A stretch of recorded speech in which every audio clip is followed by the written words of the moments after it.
चैतन्यं शाश्वतं शान्तं व्योमातीतं निरञ्जनं नादबिन्दुं कलातीतं तस्मै श्री गुरुवे नमः।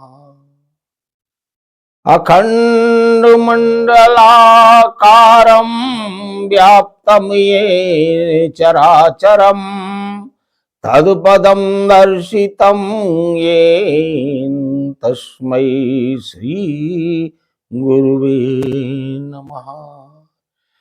मन्नाथा श्री जगन्नाथो मद्गुरु श्री जगद्गुरु मदात्मा सर्वभूतात्मा तस्मै श्री गुरुवे नमः। गुरुर्ब्रह्मा गुरुर्विष्णु गुरुर्देवो महेश्वरा गुरु साक्षात् परब्रह्म तस्मै श्री गुरुवे नमः। बोलो श्री सद्गुरु भगवान की जय। आप सभी को मेरा सादर जय शंकर।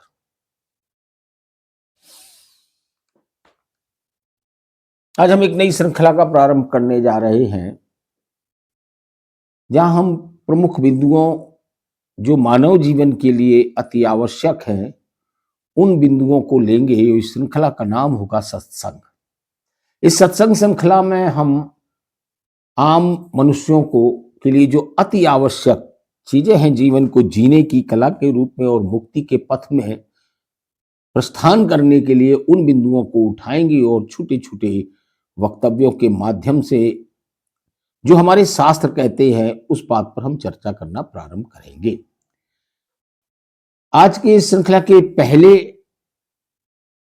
सत्संग में हमने विषय चुना है कि मुक्ति के लिए गुरु क्यों आवश्यक है और सच्चे गुरु की पहचान कैसे होगी। ये दोनों विषय समाज के में बहुत मेरे सामने ये प्रश्न लाए जाते हैं और बहुत सारे लोग ये प्रश्न करते हैं। इन दोनों प्रश्नों पर आज हम चर्चा करेंगे। तो मेरे प्रिय साधकों, आज का विषय केवल ज्ञान का नहीं है।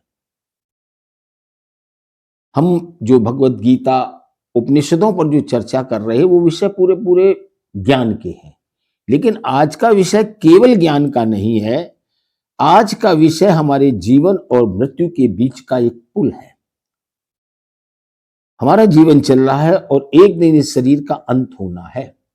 इसके बीच का जो पुल है जिस पर हम सफर करते हैं इस भव सागर में, उस सफर को हमें कैसे पूरा करना है और कैसे हमें मृत्यु के पार जाना है, अमरत्व को प्राप्त करना है, मुक्ति को प्राप्त करना है, उसको लेकर है।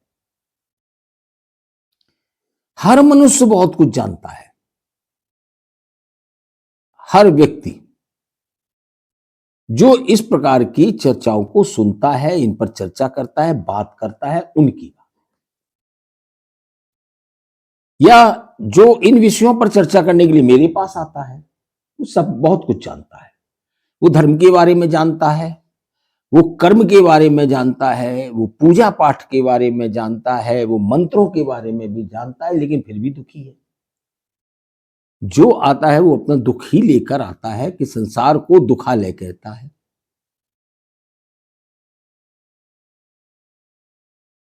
अब इसको ना दुखालय कहो ना सुखालय कहो, इसको कर्म क्षेत्र कहो। ये मुक्ति का क्षेत्र है, ये कुरुक्षेत्र है,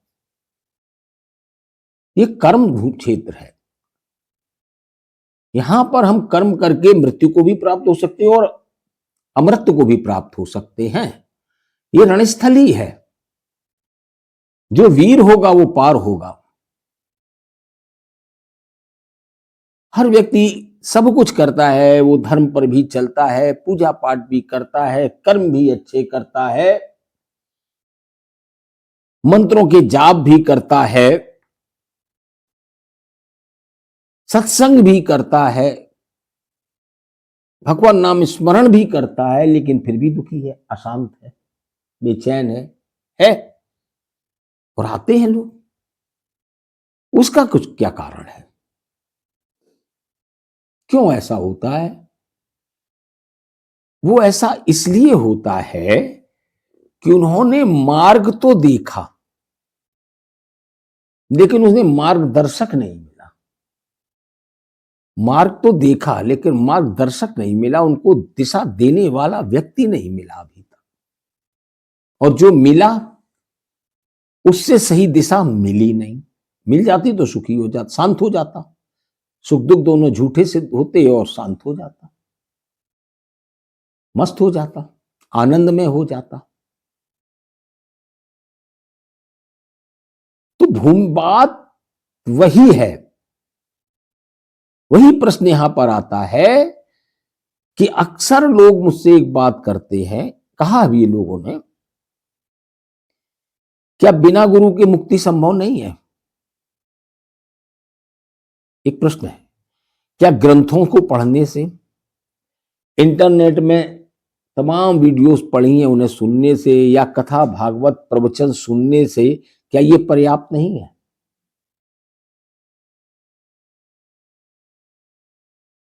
और कुछ लोग कहते हैं मैं स्वयं ही गुरु हूं, मैं तो अपनी रास्ते स्वयं बनाता हूं, मैं खुद का गुरु। तो आज हम वेदांत की रोशनी में, उपनिषदों की रोशनी में, भगवत गीता की रोशनी में इस प्रश्न के उत्तर को खोजेंगे और जानेंगे कि हमारी ग्रंथ इस संदर्भ में, हमारे गुरु इस संदर्भ में क्या कहते हैं। कोई भावनाओं से नहीं,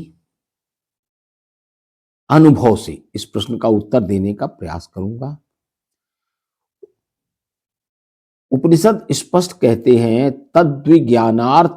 ज्ञानार्थम सा गुरुम एवाभिगच्छेत, कि ज्ञान की, उस ज्ञान के, उस परमात्मा के ज्ञान को प्राप्त करने के लिए गुरु के पास जाओ। उपनिषद ये आदेश करता है। मुंडकोपनिषद में ये वाक शब्द आता है, अर्थात ब्रह्म ज्ञान के लिए गुरु के पास जाना ही चाहिए। परमात्मा के ज्ञान को प्राप्त करने के लिए गुरु के पास जाना ही चाहिए। और यहां चाहिए कोई मजबूरी नहीं है, आवश्यकता है। गुरु के पास जाने की आवश्यकता है, क्योंकि जब तक नहीं जाओगे तब तक मार्ग नहीं मिलेगा। जैसे आप तैरना चाहते हो, सीखना चाहते हो तैरना, तो पानी में उतरोगे तो अकेले उतर जाओगे, डूब जाओगे। एक तैराक, तैरना जानने वाला तुम्हें साथ ले जाना पड़ेगा। अगर उसे साथ नहीं ले गए तो डूब जाओगे। तो तैरना सीखना है, जब ये भौतिक क्रिया है, इसके लिए भी एक गुरु की आवश्यकता होती है। तो ये तो भवसागर तरना है, यहां बिना कैसे गुरु के तुम कैसे तर जाओगे, कैसे तैरकर पार निकल जाओगे इस भवसागर से? यहां भी डूब ही जाओगे। तो गुरु के पास जाने की आवश्यकता है, गुरु आवश्यक है। तो अब जब गुरु आवश्यक है तो फिर एक प्रश्न आता है कि क्यों आवश्यक है? क्यों आवश्यक है? तो वो आवश्यक इसलिए है कि अहंकार, हमारा अहंग स्वयं को नहीं देख पाता है। आंख सब कुछ देखती है, लेकिन आंख आंख को नहीं देख सकती है। देख सकती है आंख, आंख आंख को नहीं देख सकती, उसके लिए एक दर्पण चाहिए। दर्पण में आंख आंख को देख लेगी। आपकी आंख में कुछ चला गया है, कुछ है, और आप देखना चाहते हो तो नहीं देख सकते, उसके लिए आपको एक दर्पण की आवश्यकता है। उस दर्पण में आप अपनी आंख को देख सकते हो। आपकी आंख अपने स्वयं को देख लेगी दर्पण में। दर्पण चाहिए या नहीं? बिना दर्पण के क्या देखा जा सकता है? नहीं देखा जा सकता है।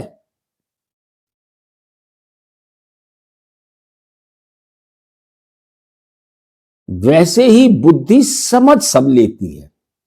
जब कोई बात समझाई जाती है तो हमारी बुद्धि सब समझ लेती है, सबकी बुद्धि समझ लेती है, लेकिन बुद्धि अपने अज्ञान को नहीं समझ पाती है।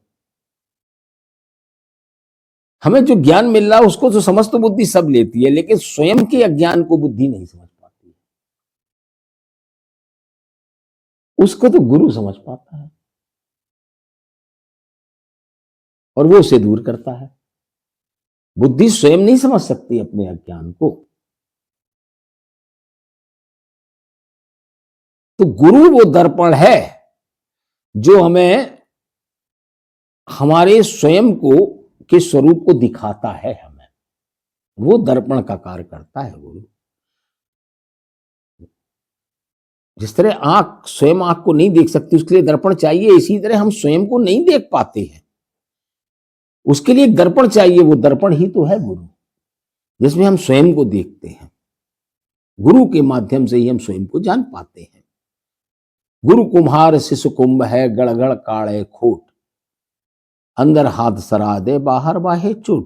गुरु ही तो निखारता है, गुरु ही तो तुम्हारी बुद्धि के अज्ञान को समाप्त करता है। बुद्धि अपने अज्ञान को नहीं समझ पाती है, लेकिन गुरु उस अज्ञान को दूर कर देता है और ज्ञान के प्रकाश से भर देता है।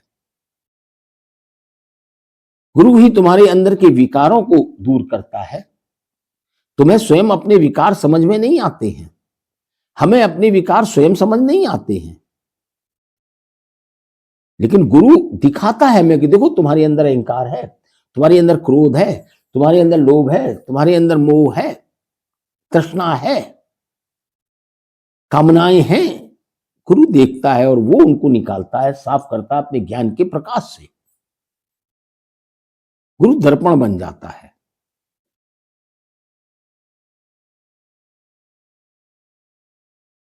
और एक चीज भी है, अब गुरु के पास तो अनुभव है, वह उस मार्ग पर चला हुआ और मंजिल तक पहुंचा हुआ व्यक्ति है, तो वो अपने शास्त्रों के ज्ञान और अनुभव, अपने अनुभव दोनों का प्रयोग करता है तुम्हें बनाने में।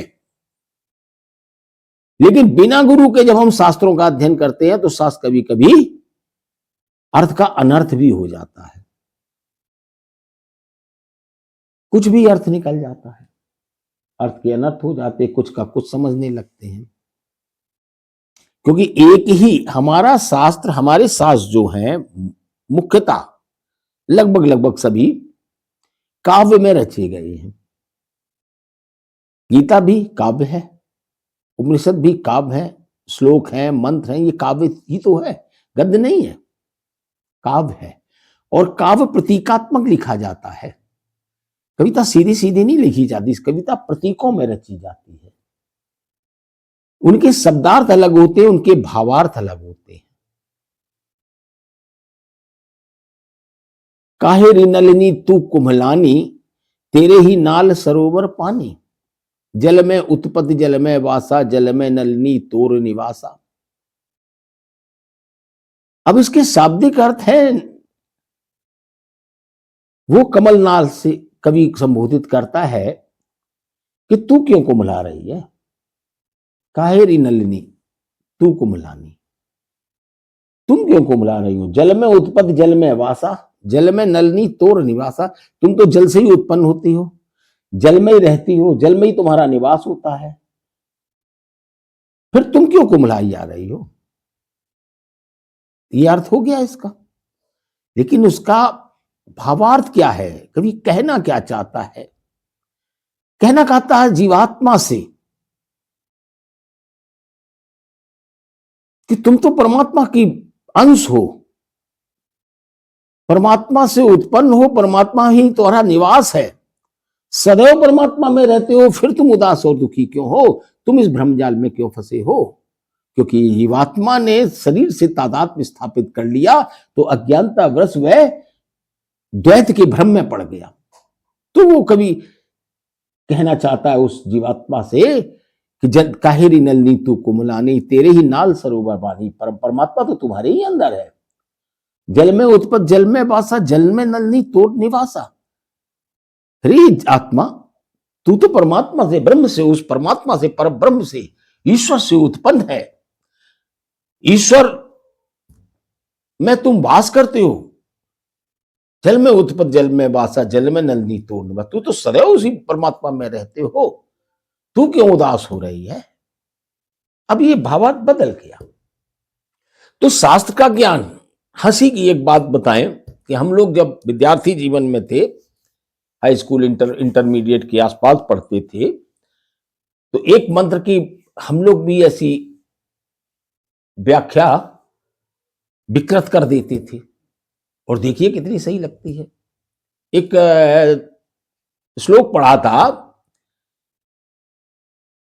मैं उस श्लोक के आशय पर नहीं जा रहा हूं, केवल अर्थ का अनर्थ कैसे होता है इसे अब ये बताने की कोशिश कर रहा हूं।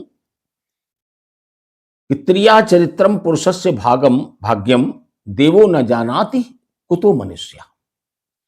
स्त्री के चरित्र को और पुरुष के भाग्य को देवता भी नहीं जानते हैं, मनुष्य की हैसियत ही क्या है, ये उसका अर्थ है। त्रिया चरित्रम, स्त्री के स्वभाव को, पुरुष के, अब यहां चरित्र का मतलब अपने शब्दों से मत लेना, स्वभाव की बात है यहां पर, उसके स्वभाव, क्योंकि वो छड़े तुष्टा, छड़े रुष्टा, रुष्टा तुष्टा, छड़े छड़े, मतलब उन्हें कब गुस्सा आ जाए, कब क्रोध आ जाए, कब क्या हो, उनकी रचना ही कुछ इस प्रकार की है। तो उसके स्वभाव को और पुरुष के भाग्य को देवता भी नहीं जानते हैं, मनुष्य की हैसियत क्या है। और हम लोग इसका अनर्थ किया करते थे। कैसे अनर्थ होता है कि त्रिया चरित्रम, स्त्री के स्वभाव को, स्त्री के चरित्र को देखकर पुरुषस्य भाग्यम, पुरुष भाग खड़ा हुआ, देवो न जानाति, देवता भी नहीं जानते हैं, कुतो मनुष्य, मनुष्य भागकर कहां गया, ऐसे भी अर्थ हो जाते हैं। तो शास्त्र बात इस बात की है कि शास्त्र की व्याख्या कर कौन रहा है? क्या वो गुरु परंपरा से आया है? क्या उसने गुरु की सेवा की है 10-20 साल, गुरु का सानिध्य प्राप्त किया है, एक बोध गुरु के साथ क्या वो कभी रहा है, और क्या उसने स्वयं साधना की है और उसके पास स्वयं उसने उस जीवन को जिया है और उसके पास उसका अनुभव है, वो जो अर्थ करेगा वो अलग होगा। और जो केवल पढ़ लिया और उठाकर अर्थ करना शुरू कर दिया, उसके एक साथ, और या हम स्वयं ही पढ़ने लगे और हमें कुछ ज्ञान है नहीं, तो हम अर्थ का अनर्थ भी कर देते हैं। तो कभी कभी शास्त्रों, बिना गुरु के शास्त्र भी हमारे लिए खतरनाक या नुकसानदायी हो सकते हैं।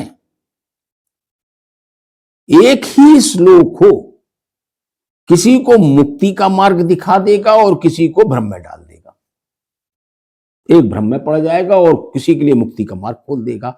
श्लोक एक ही होगा। अब जैसे रामचरितमानस की एक चौपाई है,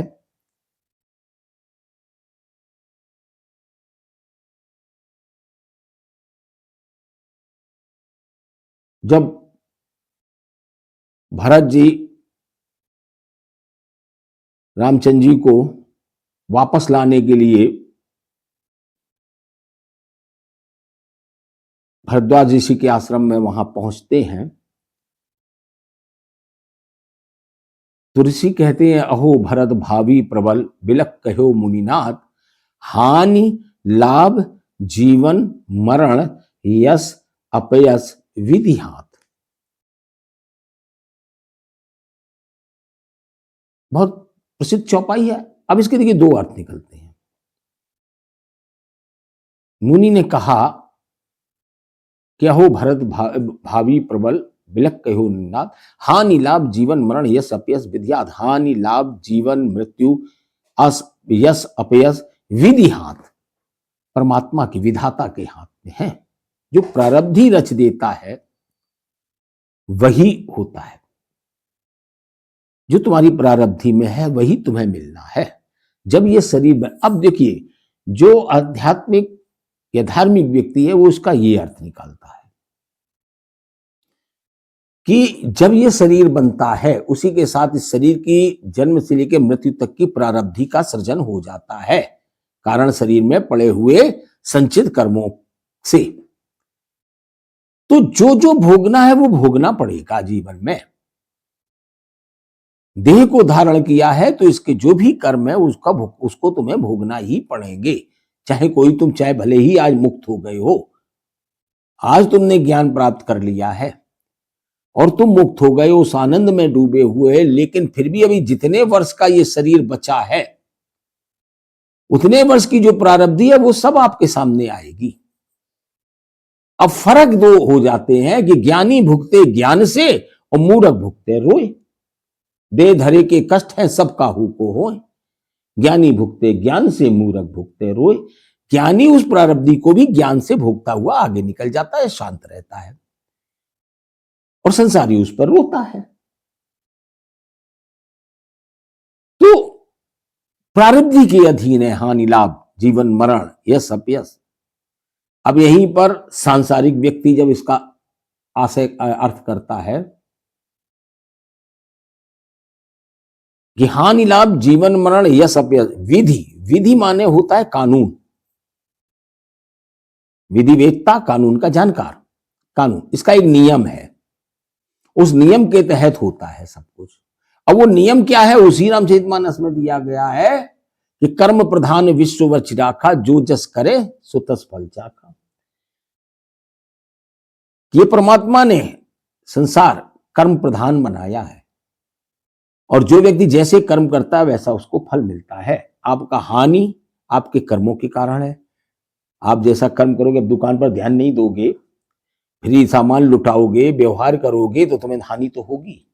लाभ तुम्हारे कर्म का परिणाम है।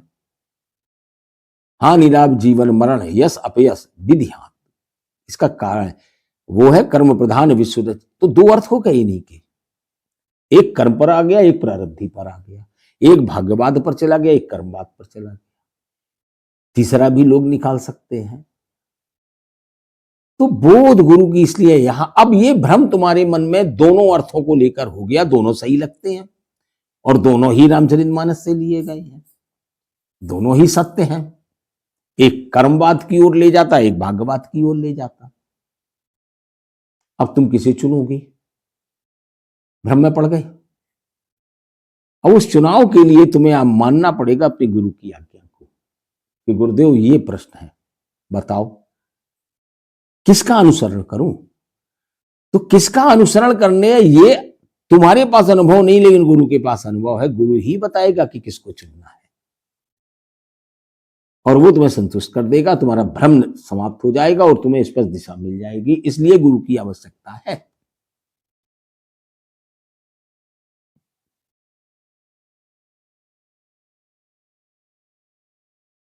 क्योंकि इन शास्त्रों के ये काव्यात्मक हैं, इनके अर्थ बुद्धि से नहीं खुलते हैं, इनके अर्थ अनुभव से खुलते हैं। जो अनुभव होता है उससे खुलते हैं, बुद्धि से नहीं खुलते। जिसने जिया है वह इसके अर्थ को सही ढंग से बता पाता है। जिसने उस जीवन को जिया है वो बता पाता है इसके अर्थ को, इन शास्त्रों के अर्थ को। जिन्होंने शास्त्र अनुरूप जीवन जिया है, अनुभव है जिसके पास, जो अंतर में स्थित हुआ है, वो इनके अर्थ को निकाल पाता है। और गुरु ऐसा होता है कि आपके अंदर के अज्ञान को निकाल देता और स्वयं नहीं बांधता है। अब वही बात, प्रश्न फिर आ जाता है, क्या बिना गुरु के मुक्ति संभव है? तो इस बिना तोड़ मरोड़ के इसको हम स्पष्ट कहते हैं कि हां और ना दोनों है भी। बिना गुरु के भी मुक्ति संभव है, लेकिन तब तुम्हारी पूर्व जन्मों की इतनी साधना तो रही हो कि तुम इस जन्म में आते ही तुम्हें बोध हो जाए, स्वतः बोध हो जाए। तुम्हारे पास उतनी जमा पूंजी भी तो होनी चाहिए, पूर्व जन्मों की, पूर्व जन्मों की साधना भी तो होनी चाहिए। रमण महर्षि हैं, दत्तात्रेय हैं, ऐसे बहुत सारे लोग हुए हैं जिन्हें स्वतः बोध हुआ। बहुत लोग स्वयं ही बोध को प्राप्त हुए, लेकिन उनके तप है, लेकिन अपवाद है, आम जन के लिए नहीं है। अपवाद को कभी नियम मत बनाओ, इस बात को ध्यान रखो। स्वयं बोध हो जाता तो आज प्रश्न थोड़ी कर रहे होते, बोध रूप स्वयं हो गए होते, खुद बुद्ध हो गए होते। प्रश्न कर रहे हो तो फिर आप अपवाद में नहीं हो।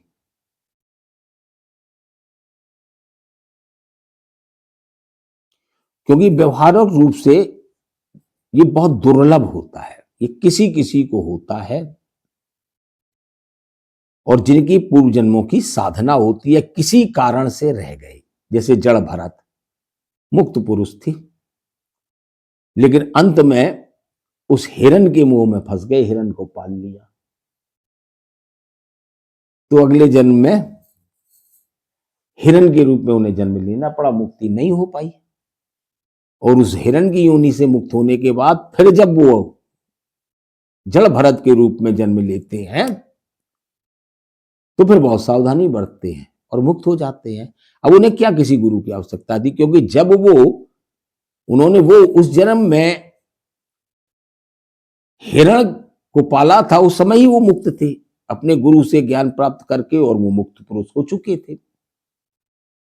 अब उन्हें आवश्यकता नहीं, उनको पुरानी स्मृति जाग गई और मुक्त हो गई वो। सबका थोड़ी ये अपवाद है, और अपवाद नियम नहीं होता है।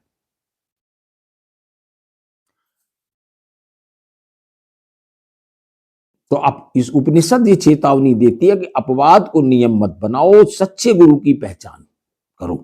कैसे करोगे, ये सबसे महत्वपूर्ण प्रश्न है।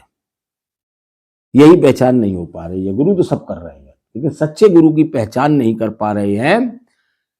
तो इसको कुछ चीजों पर, 3 कसौटियों पर कसो, समझो। और ये हमारे यहां आदेश है, प्राचीन बुजुर्ग कहा करते थे, पानी पीजे छान और सदगुरु कीजिए जान, जानकर करो। तो जानना क्या है? पहली चीज कि वो गुरु शास्त्र में स्थित होना चाहिए, उसे वेद उपनिषद गीता या यूं कहें वेदांत का सम्यक ज्ञान होना चाहिए, वेदांत का ज्ञान अवश्य होना चाहिए। मनगढ़ंत बातें नहीं बनाता हो, मनगढ़ंत बातें दुनिया भर की सुना रहा है। वेदांत का, मुक्ति का जो ज्ञान है वो न देकर इधर उधर की बातों में फंसा रहा है, ये कहानी वो कहानी, ये कर्मकांड वो कर्मकांड, उसमें फंसा रहा है और मुक्ति की बात नहीं कर रहा है। तो जो गुरु होना चाहिए वो वेदांत का ज्ञान में स्थित होना चाहिए, वेदांत का ज्ञान उसके पास होना चाहिए,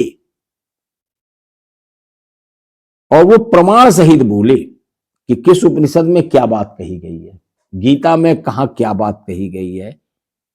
मनमानी बातें ना करें, प्रमाण के साथ बोले। ये भगवत गीता कहती है, ये उपनिषद कहती है, ये वेद कहती है।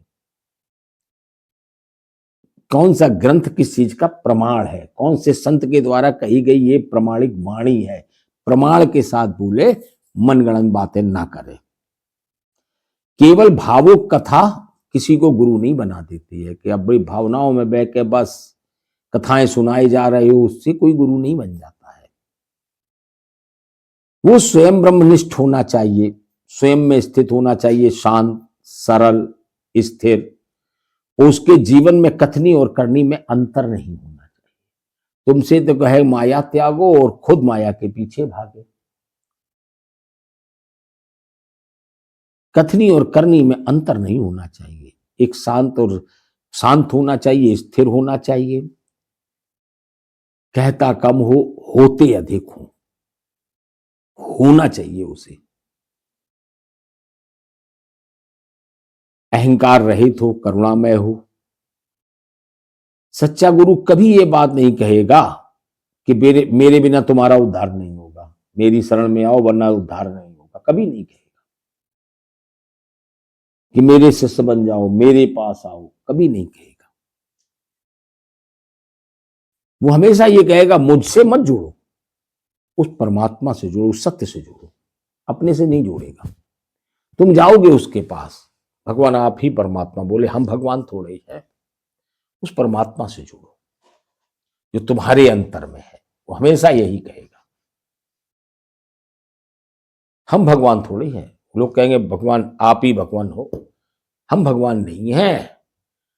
परमात्मा तुम्हारे अंदर बैठा है, उससे जुड़ो। वो स्वयं तुम्हें तुमसे जोड़ने की बात करेगा, अपने से जोड़ने की बात नहीं करेगा। और नकली गुरु की क्या पहचान है? जिनसे सावधान रहना है, वो तुम्हें डर दिखाएंगे। पहली चीज, ऐसा नहीं किया तो वैसा हो जाएगा। सबसे पहला काम होगा, वो तुम्हें डरवाएंगे, डर दिखाएंगे, ऐसी ऐसी कथाएं सुनाएंगे कि डर जाओगे। ये वाला व्रत नहीं किया तो उसका आदमी मर गया। कथाएं तो हैं, क्यों सुनाई जा रही हैं? क्योंकि डर जाओ। डर दिखाएंगे, भविष्यवाणियां करेंगे, चमत्कार पर जोर देंगे, नाना प्रकार के चमत्कार दिखाएंगे। सच्चा गुरु कभी चमत्कार नहीं करेगा, कोई चमत्कार की बात नहीं करेगा। वो तुम्हारे मन की निर्मलता की बात करेगी और तुम्हें तुम्ही से जोड़ने की बात करेगा। लेकिन ये अपने चमत्कार दिखाएंगे।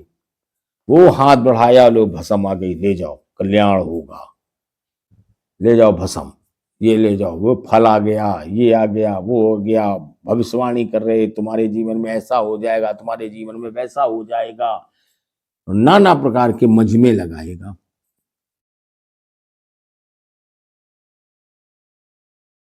धन और प्रसिद्धि की भूख होगी उसके अंदर। उसे धन चाहिए होगा, प्रसिद्धि चाहिए होगी, नाम मेरा बहुत हो जाए। जब वहां कार्यक्रम होगा, बड़े बड़े होर्डिंग्स टंगवाएगा, अखबारों में विज्ञापन देगा, रोज चाहेगा कि उसके कार्यक्रम की रोज फोटो के साथ बड़ी बड़ी अखबारों में फोटो छपती रहे, उस पर पैसा भी खर्च करेगा। आते थे, मैं पत्रकारिता के दौर में था, तो ये तो मेरे अनुभव हैं कि बाद में बंद कमरे में वो कितनी आओ भगत खातिरदारी करते थे और कैसे चाहते थे कि फोटो के साथ कैसे हमारा 4 कॉलम 5 कॉलम छप जाए। हाँ, और क्यों छप जाए, सारी बातें, और जो वो तो सब अंदर की बातें हैं, ये सब करते थे। वो ये चाहे उसमें धन और प्रसिद्धि की भूख होगी।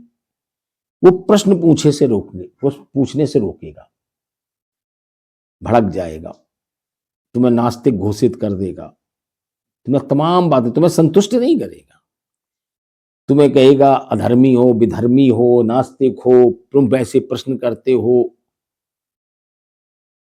प्रश्न पूछने से रोकने की कोशिश करेगा कि ताकि प्रश्न ना पूछा जाए।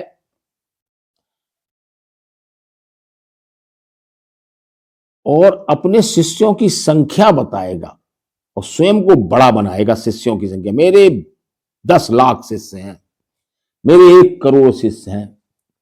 भाई, एक का तो उद्धार कर देते, एक ही शिष्य होता, एक का ही जीवन में भला कर देते। लेकिन वो संख्या क्यों बताता कि हम बहुत बड़े वाले गुरु हैं, हमारे पास आओ, क्योंकि हमें धन चाहिए, प्रसिद्धि चाहिए, जिससे हम भोग कर सकें इन संसार का।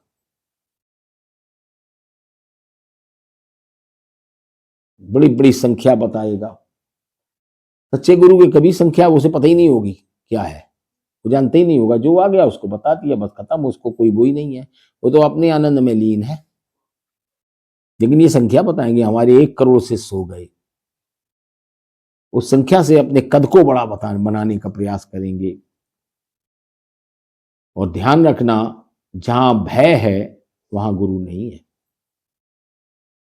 गुरु के पास तो जाते ही निर्भय हो जाते हो, बेफिक्र हो जाते हो, चिंता मिट जाती है कि अब तो गुरु की शरण पकड़ ली, अब तो मुक्ति है, अब मैं इस भवसागर में नहीं डूबूंगा। भय समा जा, और अगर कहीं भय है तो अभी वहां पर गुरु नहीं है। अब आपको सच्चा गुरु मिला तो अब शिष्य का कर्तव्य क्या बनता है? भगवत गीता में भगवान कृष्ण 4थे अध्याय में इस चीज को बताते हैं कि प्रणिपातेन परिप्रश्नेन सेवया। भगवान के गुरु के पास बड़ी श्रद्धा के साथ जाओ, प्रणाम करो, उनके साथ श्रद्धा रखो, वहां सेवा करो और जिज्ञासा के और श्रद्धा के साथ अपने प्रश्न करो। क्योंकि जब तक प्रश्न नहीं करोगे तब तक तुम्हारा अज्ञान कैसे मिटेगा, तुम्हारे अंदर की शंकाएं कैसे मिटेंगी। श्रद्धा के साथ करो, सेवा करो, तीन ही काम बताए गुरु के बाद भगवान कृष्ण ने गीता में, कि गुरु के समीप जाओ, उनके ऊपर श्रद्धा रखो, सेवा करो और उनसे प्रश्न करो। अर्जुन ने प्रश्न ही तो किया था, और वो भी युद्ध के मैदान में। वो कोई स्थान था मुक्ति के ज्ञान को पूछने का? लेकिन वहां पर गीता अवतरित हुई थी। अगर अर्जुन प्रश्न नहीं करता तो क्या ये गीता आज हमारे आपके पास होती? तो प्रश्न करने की बात होती है। कही है भगवान कृष्ण ने कि श्रद्धा से जाओ, रहो गुरु के पास, अंधभक्ति नहीं करो। अंधभक्ति ना हो, श्रद्धा हो। प्रश्न करो विवेक सहित, विवेकशील प्रश्न होना चाहिए, और अभ्यास करो निरंतर। जो भी गुरु बताए, चाहे कर्म का और चाहे ध्यान का, चाहे ज्ञान का, इनका अभ्यास निरंतर करो, उसको अपने जीवन में उतारो। क्योंकि गुरु केवल रास्ता दिखाता है, चलना शिष्य को पड़ता है। ये मत सोचना कि हमने गुरु कर लिया हमारा उद्धार हो गया। तुम नहीं चलोगे तो जहां के तहां खड़े रहोगे। तुम्हें स्वयं चलना होगा। गुरु केवल रास्ता दिखाता है, चलना तुम्हें स्वयं पड़ता है। और सबसे गूढ़ सत्य जो उपनिषद बताता है और कोई नहीं दुनिया में बताता है, चौंकाने वाला जो रहस्य है कि अंतिम गुरु कौन है। ये तो सब सुना होगा कि गुरु सदगुरु सब कुछ है, बस हमने गुरु कर लिया, बस यही गुरु रहेंगे। लेकिन उपनिषद बताती है कि अंतिम गुरु कौन है। कभी सुना इस बात को कि अंतिम गुरु कौन है? अंतिम गुरु है हमारे अंतर की आत्मा। गुरु रास्ता बताता है उस आत्मा तक पहुंचने का, वहां तक तुम्हें पहुंचाता है। और जब वहां पहुंचते हो तो अनुभव का ज्ञान तो प्रकट अंतर में होता है, वह है अंतिम।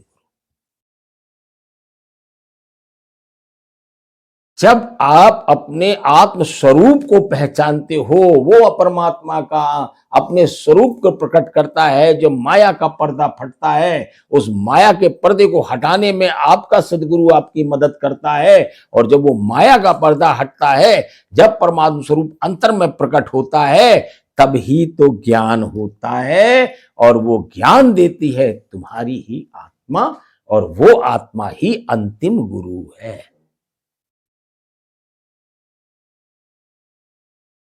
फिर गुरु कहता अब मुझे भी छोड़ दो, अब मेरी आवश्यकता नहीं है। जब भगवान कृष्ण ने देह छोड़ी है, तब उनके जो परम शिष्य थे उद्धव, उद्धव को अंतर में ये अवस्था प्राप्त हो चुकी थी। वे स्वयं कृष्ण स्वरूप हो गए थे, तो अब इस सदैव कृष्ण की उन्हें कोई आवश्यकता नहीं थी। वो नहीं थे उनके पास, और वो बहुत दूर थे, कहीं देश में दूसरी जगह थे। उन्हें तो केवल समाचार मिला था कि भगवान कृष्ण ने अपनी देह छोड़ दी। उसने अंतर में कृष्ण को प्रणाम किया, हे प्रभु आपने अपनी लीला को विराम दिया, और अपने काम में लग गई। क्योंकि कृष्ण तो अब उनके अंतर में थे। तो देह ने कृष्ण ने छोड़ दी, ये उनके लिए केवल एक समाचार था कि भगवान ने इस देह की लीलाएं अपनी विराम दे दी। अंतर के कृष्ण से कहा प्रभु चलिए अब आप विश्राम करिए, आपने बहुत इस धरती पर आकर बहुतों का उद्धार किया। अंतर के कृष्ण को प्रणाम किया, क्योंकि अब वो अंतिम गुरु उन्हें मिल चुका था। अपने अंतर में अंतिम गुरु है आपकी आत्मा। तब इस संसार में जो भी गुरु तुम्हारा है, वो गुरु कहता अब मुझे भी छोड़ दो, अब मैं भी छूटा। तो बाहरी गुरु तुम्हें भीतर के उस गुरु से मिलवाने आता है, और जब मिलवा देता है फिर विलीन हो जाता है, उसका काम पूरा हो गया। तो फिर गुरु आवश्यक है, लेकिन गुरु को पकड़ना नहीं है, करना नहीं है, समझना है। सच्चा गुरु मुक्त करता है, बांधता नहीं है।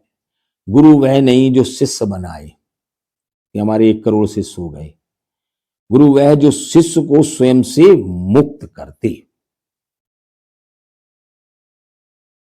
आशा करता हूं कि आपको ये चर्चा जरूर आपके लिए उपयोगी हुई होगी और आपको सारी बातें आपके लिए उपयोगी हैं। अंत में परमात्मा सदगुरु भगवान को याद करते हुए उनसे प्रार्थना करते हैं कि विनती करन मुझे नहीं आवे, पर चरणन सिर डारूं, यही देख कर दया दयालु सदा चरण तब धारूं।